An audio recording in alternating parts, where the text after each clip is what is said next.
Hello दोस्तों, dictation start होगी 3 second बाद।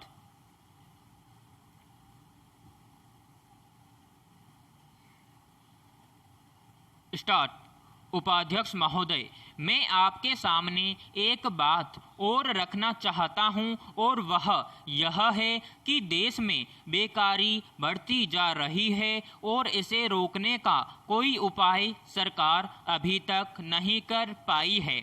सरकार अपने दूसरे कार्यों में ऐसी उलझी रहती है कि उसे इस ओर ध्यान देने का समय ही नहीं है।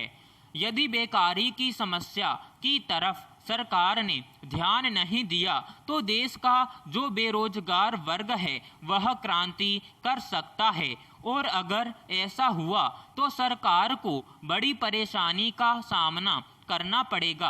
अतः मेरा सुझाव है कि सरकार को जल्दी से जल्दी इस समस्या की ओर ध्यान देना चाहिए। यह बेकारी ऐसी नहीं है कि फूंक मारते ही दूर हो जाएगी।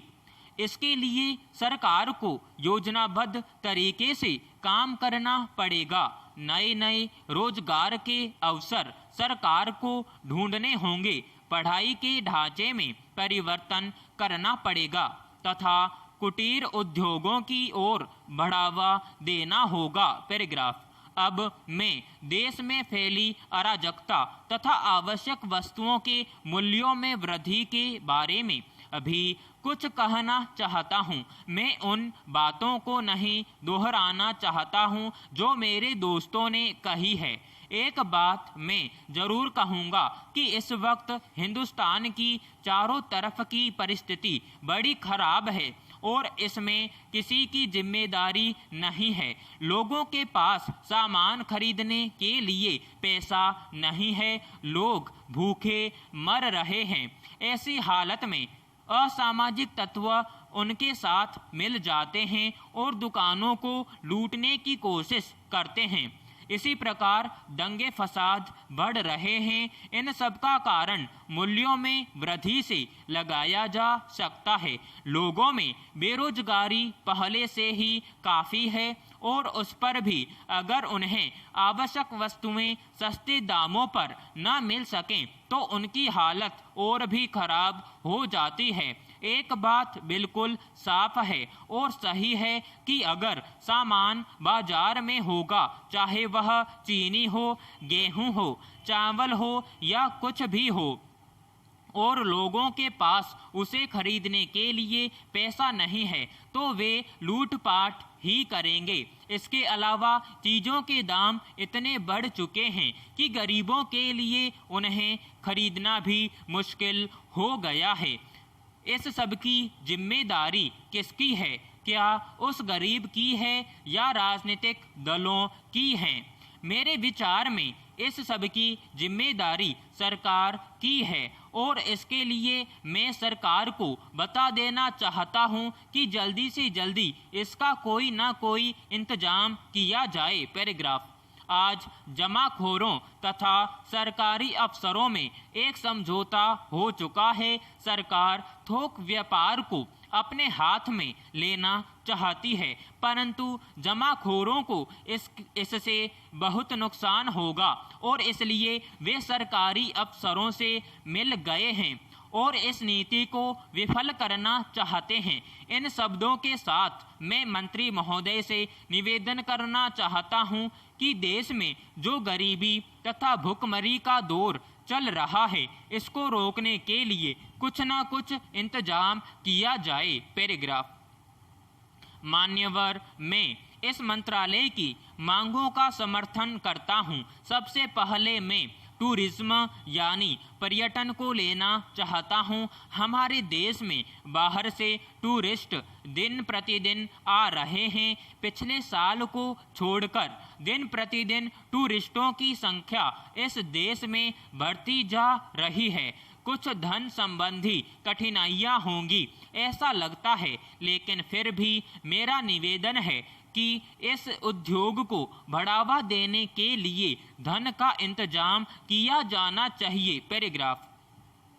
टूरिस्ट के लिए हमारे देश में बहुत से केंद्र हैं, जैसे हमारी पुरानी संस्कृति पुराने मंदिर, जंगल, शेर आदि हैं जिनकी वजह से बहुत से टूरिस्ट आते हैं। और जब वे यहाँ आते हैं तो जो जंगल है जहाँ दूर दूर मंदिर पड़े हुए हैं, वहाँ उनके लिए होटलों की सुविधाएं नहीं है, वहाँ रहने और खाने पीने की सुविधाएं नहीं हैं। ऐसी सुविधाएं जल्दी से जल्दी शुरू करनी चाहिए। पैराग्राफ। मेरे अपने ज़िले में पर्यटन उप मंत्री आई थी। फिर जंगल में जानवरों के लिए एक जगह बनाई है। सारे एशिया में एक ही जगह शेर हैं। उसको देखने के लिए बहुत से टूरिस्ट्स आते हैं, लेकिन वहाँ उनके रहने की सुविधाएं नहीं थी। एक होटल वहाँ बनाया गया है जिससे कुछ सुविधा होगी, मगर वहाँ मकान बनाने से भी टूरिस्ट जा नहीं सकेंगे क्योंकि वहाँ जाने के लिए सड़क की सुविधाएं नहीं है। जो सड़कें चाहिए वे नहीं बनी हैं। इस कारण अन्य दूसरी सुविधाएं भी बेकार हैं और उनका लाभ टूरिस्ट नहीं उठा सकते। इसलिए यातायात के साधन अच्छे किए जाएं। पैराग्राफ। बम्बई से हवाई सेवा वहां जाने के लिए अवश्य है।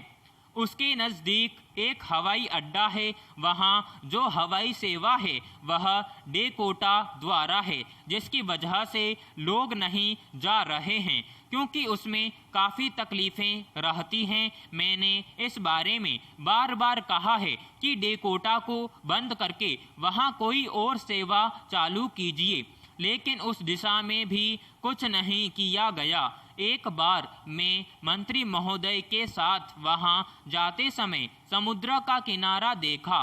अगर वहां छोटे छोटे टेंट लगाए जाएं तो यूरोप से भी अधिक टूरिस्ट्स यहां आएंगे और उससे हमको काफ़ी आमदनी हो सकती है। अगर उस पर अभी तक कोई विचार नहीं किया गया।